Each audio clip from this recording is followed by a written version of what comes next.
How's everybody doing? Woo! Hey, hopefully you had a fantastic weekend. There was no snow on Sunday. Woo! It's only -5 degrees with a wind chill of -28. Man, isn't it like spring? No, wait, that's like 2 more weeks. All right, we got some time. Well, hey, hopefully you had a great weekend. My name is Brett. I'm the lead pastor here at New Life Church, and it was a great weekend for us. I had an opportunity this weekend to be with my kids without mom. That's always a fun weekend, right? Yes, it is. A lot of bonding, a lot of hanging out together. We had our women's retreat this weekend, and we had 66 ladies make their way to Frederick, Wisconsin, which is awesome.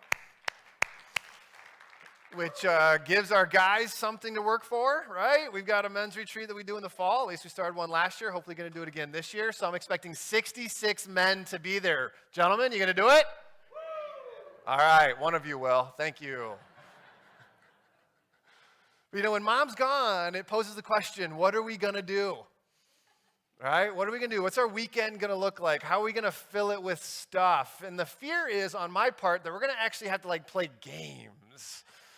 I don't know, board games, because the kids are going to go, I'm bored. What do we do? And it's like, well, we can play board games, right? Because that's what you do when you're bored. At least that's what I was taught, that they're not good for anything else other than when you're bored. So it was my goal to make sure that they weren't bored so we wouldn't have to play games.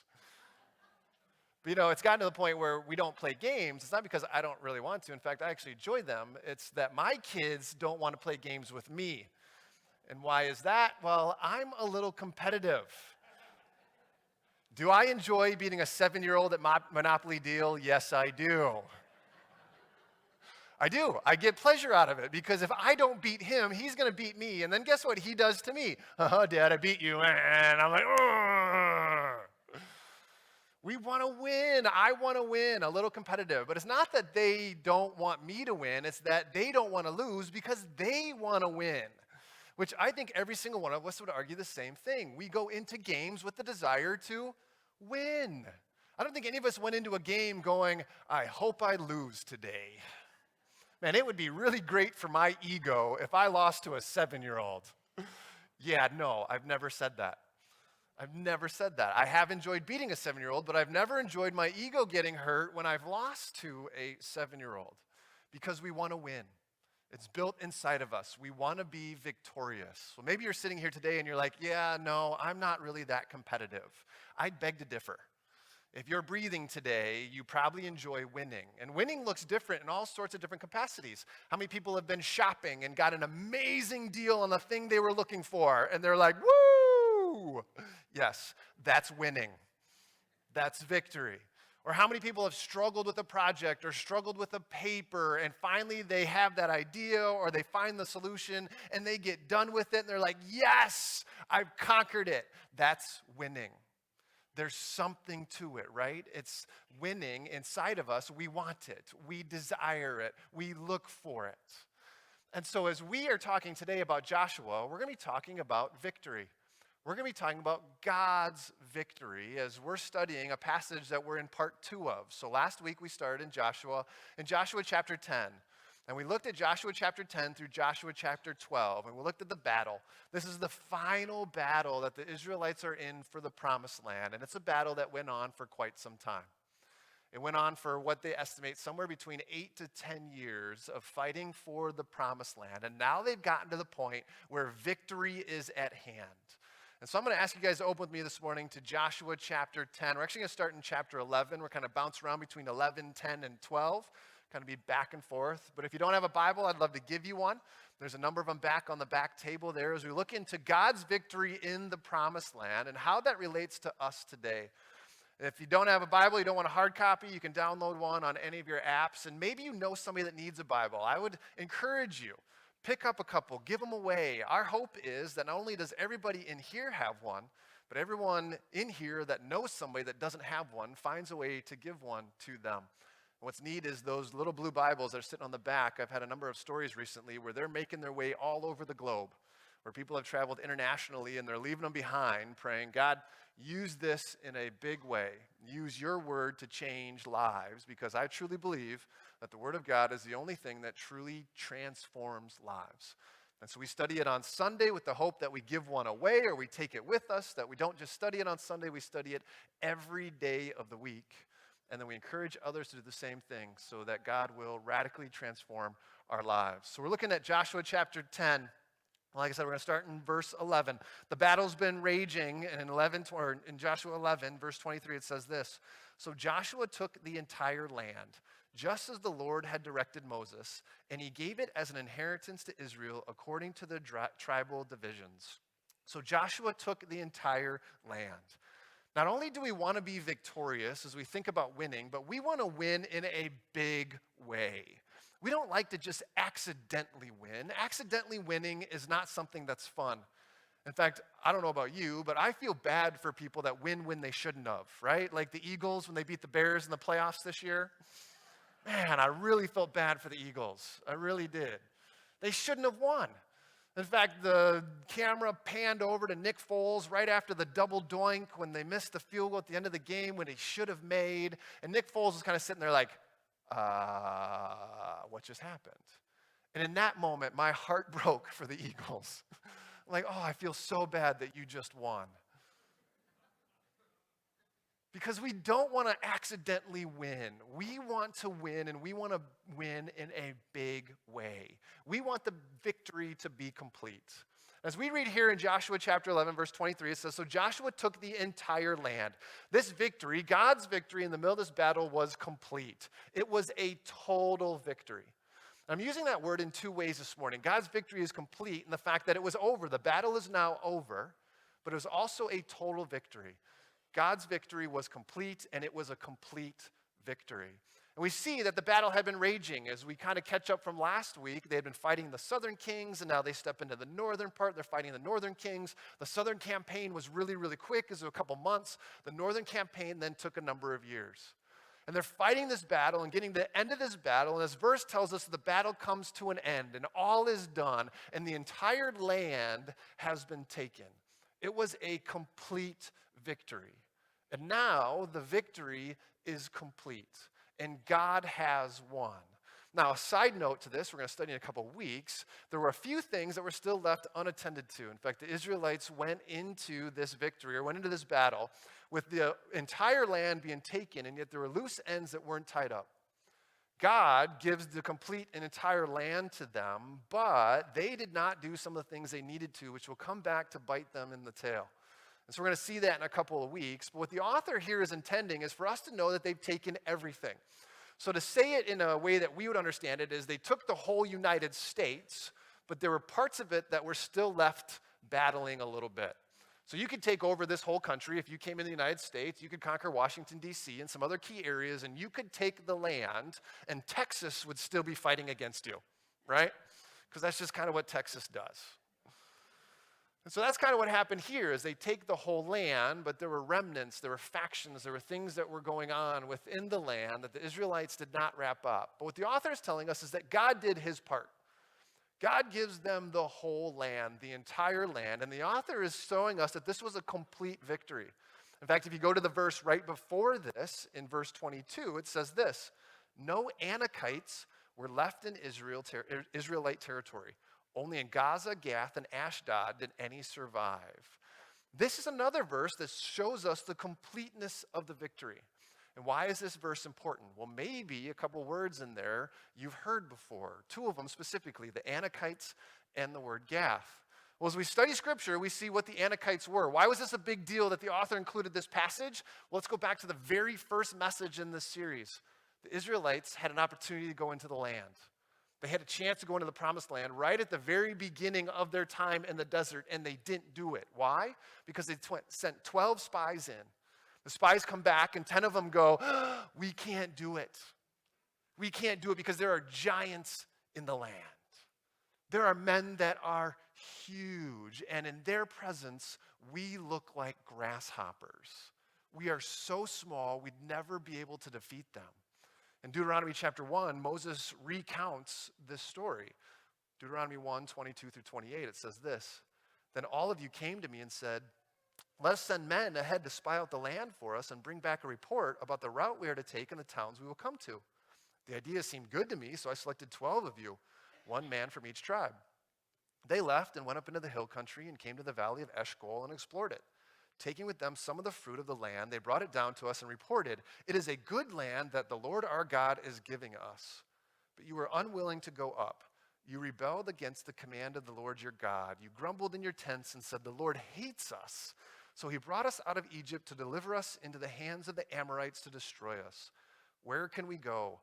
Our brothers have made our hearts melt in fear. They say the people are stronger and taller than we are. The cities are large with walls up to the sky. We even saw the Anakites there." If you have an opportunity, I'm not able to get into it today, but I would Google the word Anakite and then Google the word Nephilim. It's very interesting what you're going to find. Don't do it right now. Do it later. Make a note of it. Even though I just read a study recently that said 60% of people that attend church on a regular basis Google while the pastor is speaking. And of those 60% of them, 50% are fact-checking what he's saying. So I make sure I study really hard to not be Googled in the middle of the sermon. But this is something I encourage you to do. Google the Anakites. Google the Nephilim. Because what were these individuals? They were giants. They were huge men. And so when the spies went in, they saw these men. They went, "We'll never be able to take the land. We are grasshoppers in their midst." Well, how big were these men? We have an idea. We kind of have a little bit of a glimpse into how potentially big they were because of the word Gath used in that passage. The Anakites and Gath, those two words were important because there's this gentleman that many of you in here have heard of. His name was Goliath. Goliath was from a town called Gath. And so there's no biblical connection between the Anakites and Goliath, but if you look at the Anakites being still in Gath, Goliath was from Gath, we can kind of get an idea of how big were these men. They were the size of Goliath. Well, how big was he? He was 9 feet 9 inches tall, potentially.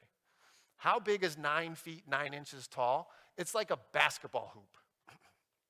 If you were to stand underneath a basketball hoop, his head would be 3 inches under that hoop. How many people can jump and touch a basketball hoop? Very few of us. Well, how tall was an individual in the Middle East at the time of this writing? We're not sure, but we know how tall an average Middle Eastern man is today, and it's somewhere between 5'5" and 5'9". And so Goliath would have been 4 feet taller than the average person at this time. And so the spies that go in see these men, and they're like, they're huge. I get people asking me all the time, "How tall are you?" Well, on the stage, I'm like 9 feet 9 inches tall. Actually, just about. How tall was Goliath? About as tall as I am standing on the stage. In real life, if I step off the stage, I'm only 6'4". So Goliath was 3 feet taller than I was. And so the author is giving us insight into the fact that this victory was a big deal. That they had gone in, they'd taken the entire land, and they'd even beat the Anakites, the giants, the individuals that, as an individual reading this story of Hebrew descent, would go, "Whoa, no way." They even beat the giants. It'd be like the Vikings winning the Super Bowl and beating the Patriots while they did it. That's a big deal, right? Miracle.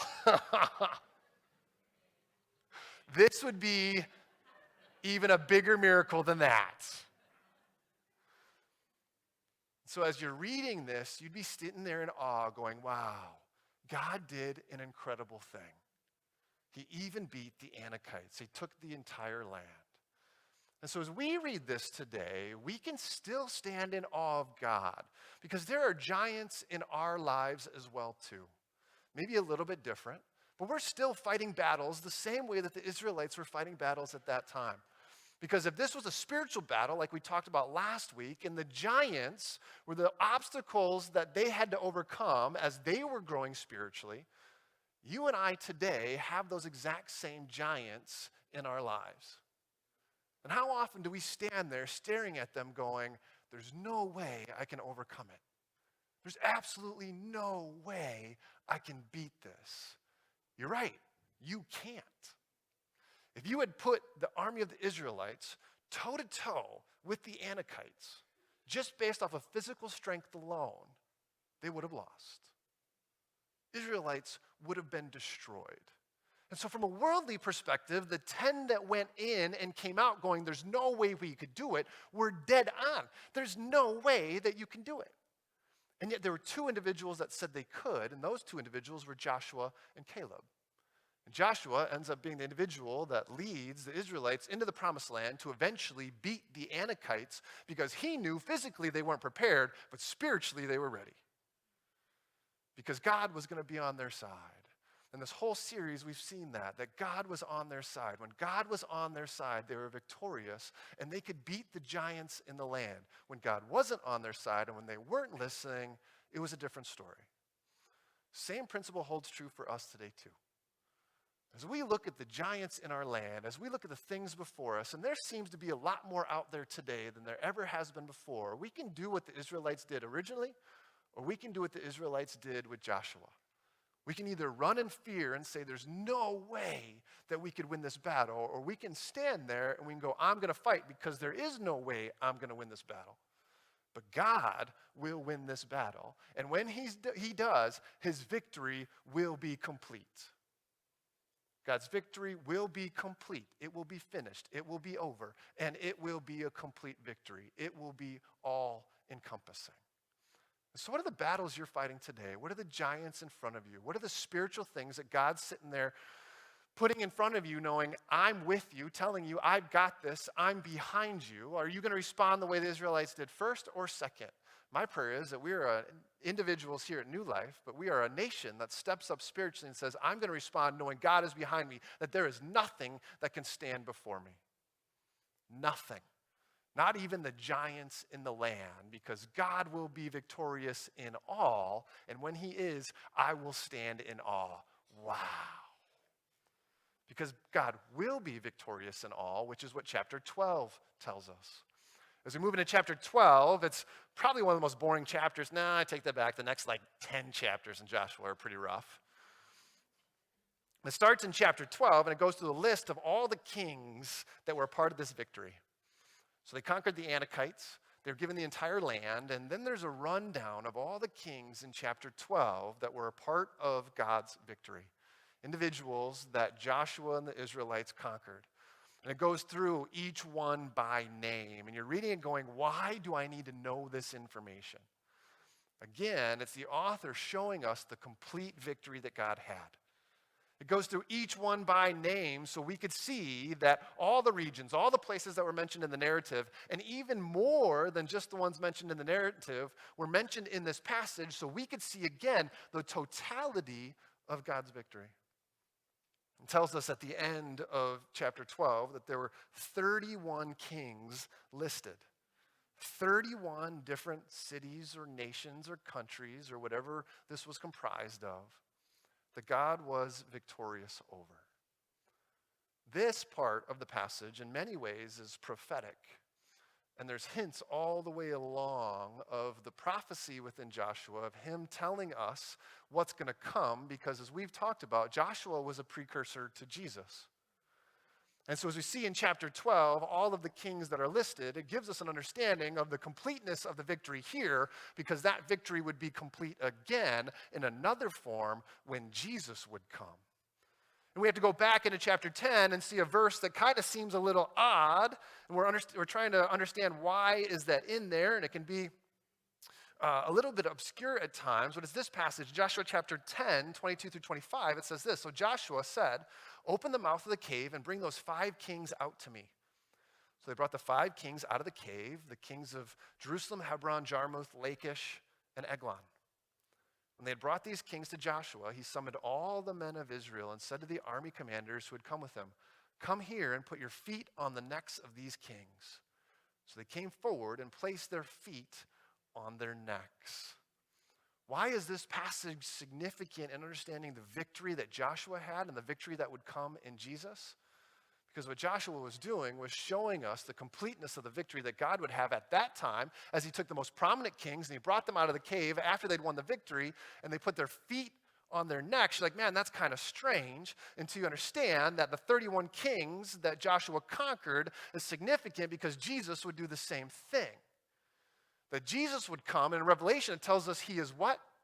He is King of Kings and Lord of Lords.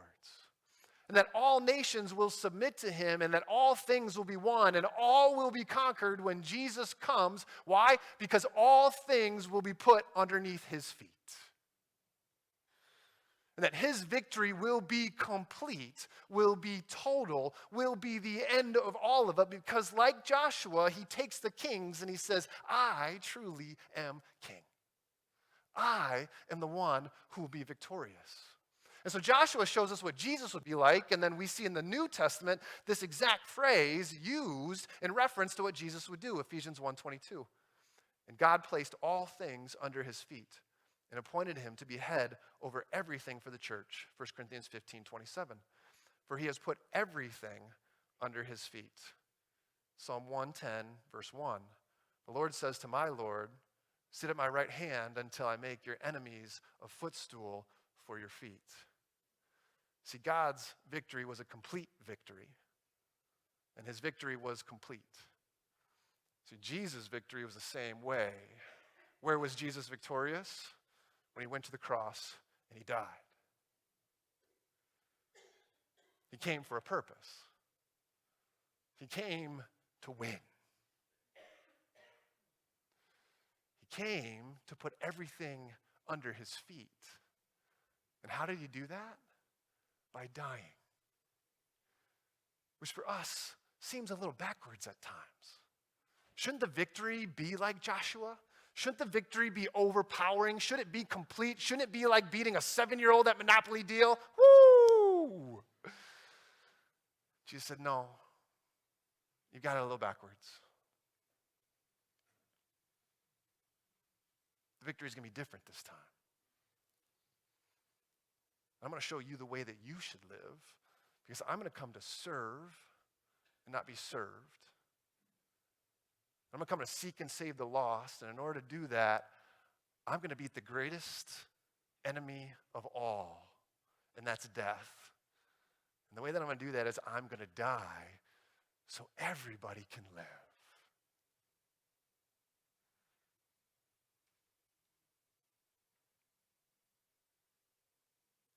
And there was a moment when he hung on the cross. A moment so powerful that many of us can miss it if we're not paying attention. It's a 3-word phrase that Jesus uttered as he was dying. He said, "It is finished."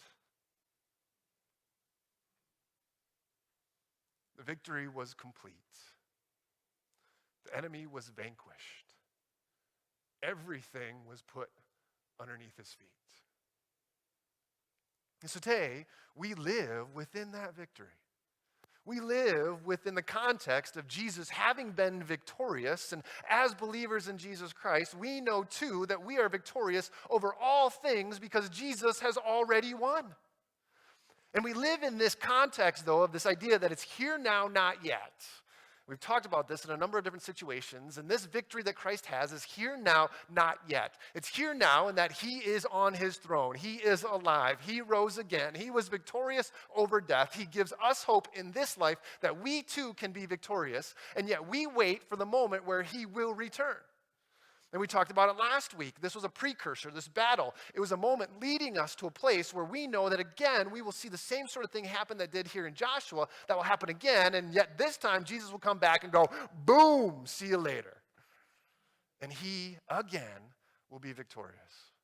And we, with him, will be victorious. And yet we live in this context of it hasn't happened yet.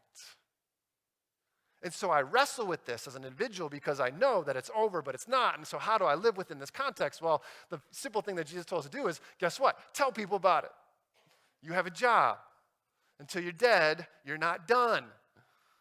And what's that job? We need to share this story. Why does the Bible exist? Because we have an opportunity to express it to individuals so they too can know that there's hope in this life because the victory is won, it is done, it is finished, and yet the battle still rages.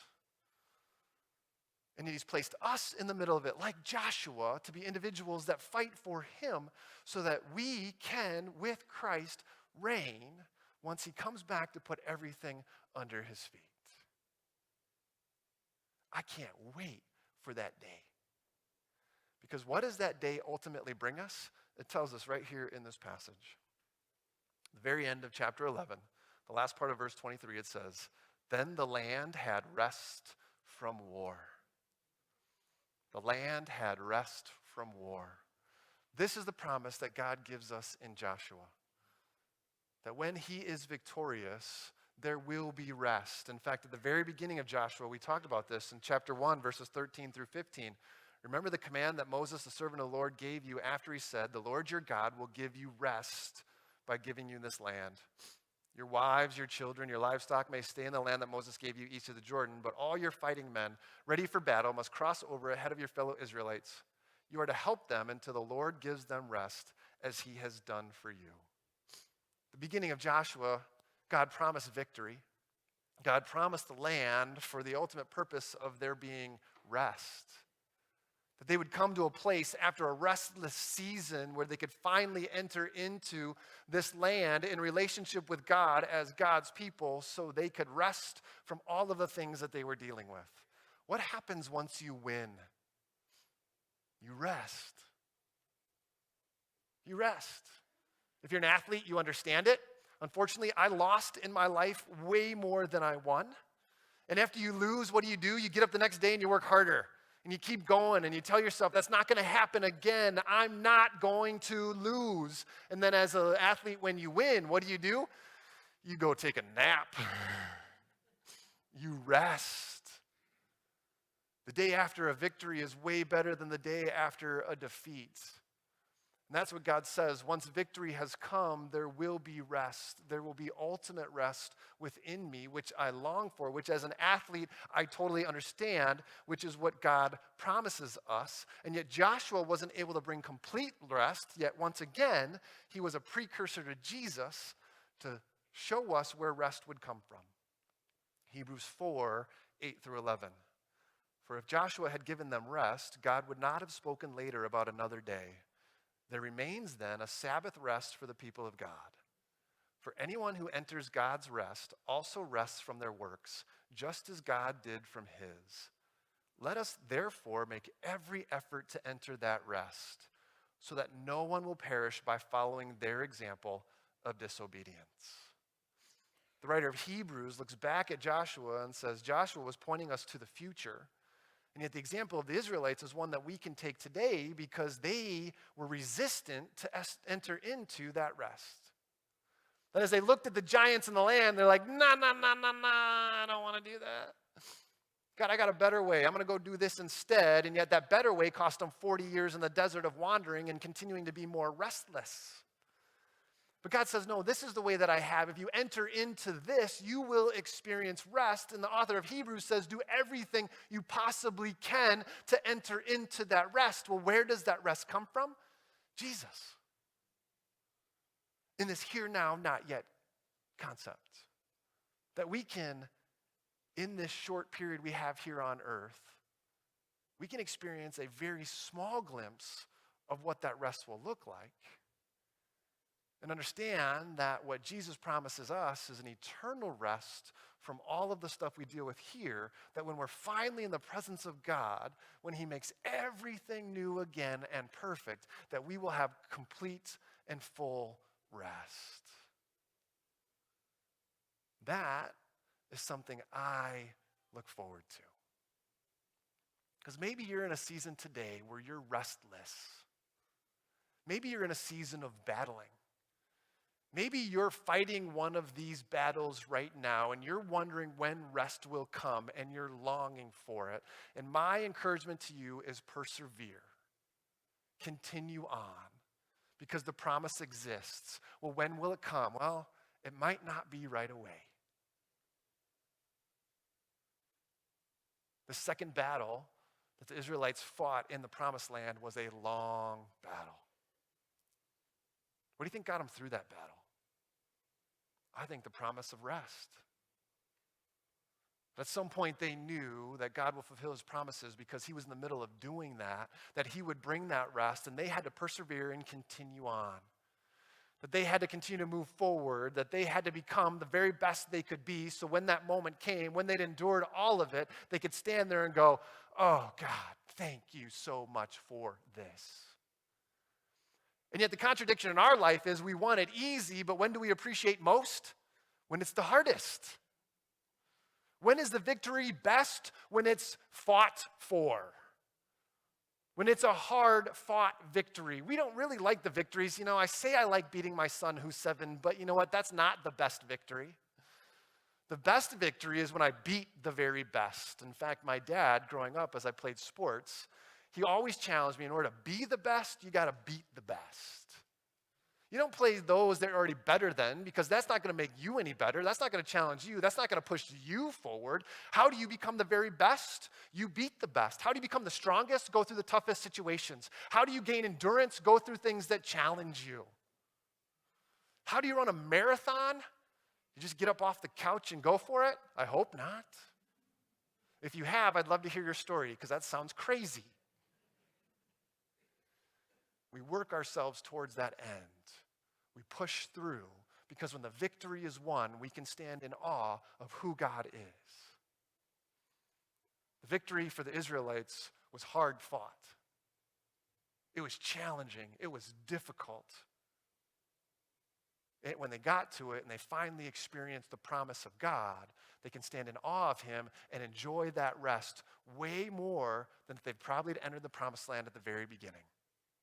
Because it's in those times, those tough times, those challenging times, when God is most at work.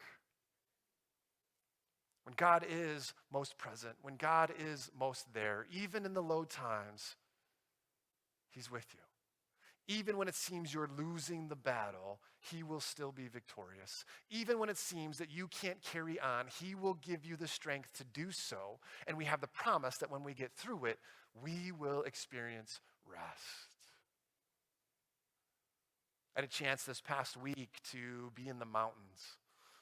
Had the privilege of being invited by some friends to a place to get some rest and to get away and to spend some time with God and to talk about ministry. And it was a pastor's gathering with a number of individuals that I've been connected to for a number of years. And we went and talked about a number of questions as we think about what the future holds and where the world is going and how can we have an impact and what does ministry look like in 5 to 10 years and what does church look like in 5 to 10 years. And we're wrestling through some big topics, and yet there was a day that we were given to just go be with God. Just go rest.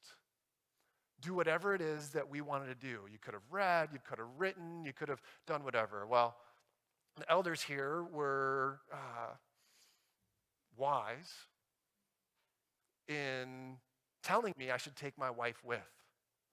And so Star got to come along, and we took that day to go experience God. And where better to experience God than on the top of a mountain? And so we went for a little hike, and I brought some pictures to show you. This was the beginning of a hike up that hill you see behind me. It was 45 degrees. By the end of the time we got up there, I wasn't wearing that jacket anymore, and it was sunny, and it was beautiful. And we're climbing up climbing up that hill, and you see this next picture. The two of us getting excited. We're going to go to the top of a mountain, spend time with God. And we got to the top of the mountain, and we spent time in prayer, and we read scripture, and we just were there. And this was the view that we had from the top of the mountain. It was absolutely incredible. And as I sat there preparing for this message, I went, this is what I hope rest is like. I'm a mountain guy. We started at 8,500 feet. By the time we got to the top of that hill, it was 10,000 feet. A 1,500 foot vertical increase.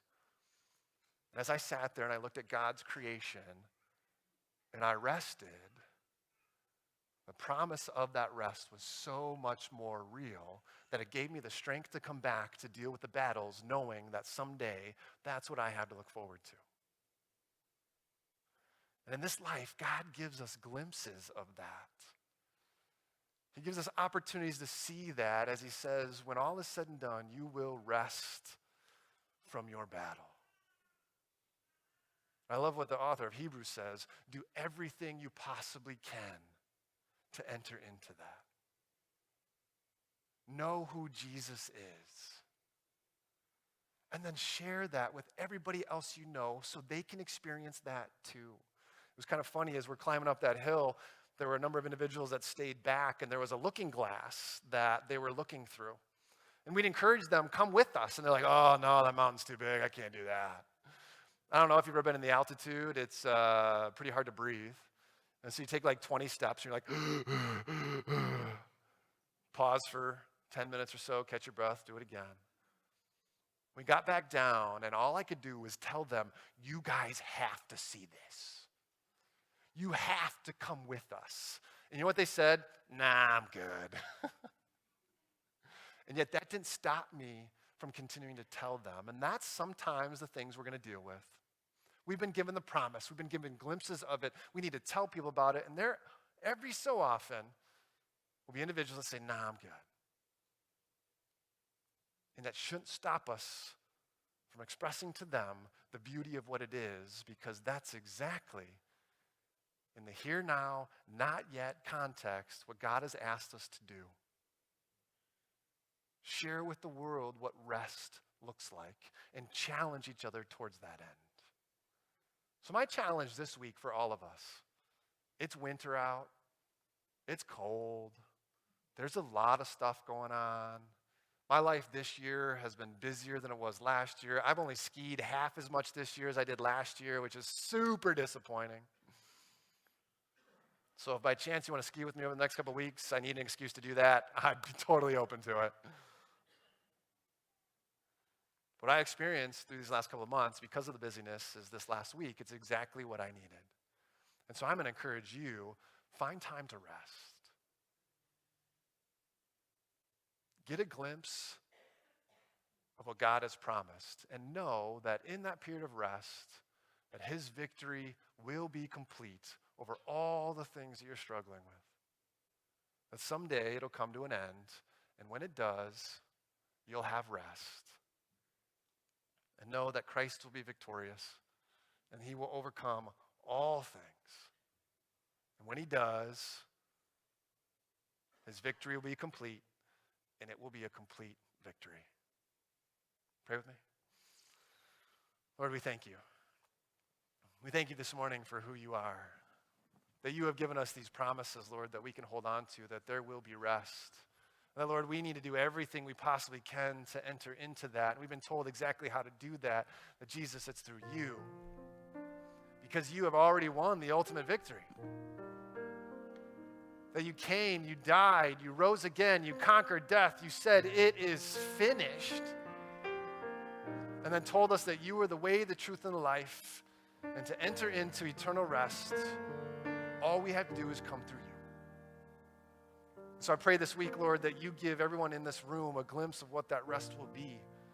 That through whatever battles, trials, hardships they're going through, understand that you have overcome all, that you even beat the giants. And that we know too, Lord, that we have that promise that in our lives, you will do the same thing. It may not be easy. It may not be quick. But it will be worth it. Lord, we thank you so much for who you are. Thank you for the promises that you have given us, the relationship that we can have with you, and the rest that you show us now that we will experience someday forever with you. We thank you, we praise you, we give it all to you. In Jesus' name, amen.